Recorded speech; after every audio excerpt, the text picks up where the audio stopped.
ஒரு சிறிய கிராமத்திலே ரவி என்ற பையன் வாழ்ந்து வந்தான். அவன் வயது 10 தான். ஆனால் அவன் மனசு ரொம்ப பெரியது. அவன் எப்போதும் மற்றவர்களுக்கு உதவுவதைத்தான் விரும்புவான். ஒரு நாள் பாடசாலைக்கு போகும்போது பாதையில் ஒரு சிறிய பூனைக்குட்டி அழுது கொண்டிருந்ததை கண்டான்.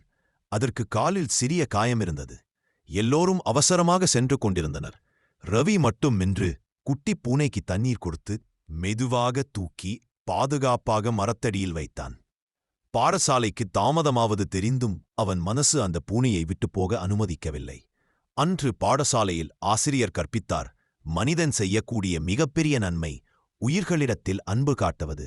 அதை கேட்டு ரவியின் உள்ளம் மகிழ்வடைந்தது. மாலையில் வீட்டுக்கு வந்தபோது அப்பா கேட்டார், இன்று என்ன கற்றுக்கொண்டாய் மகனே?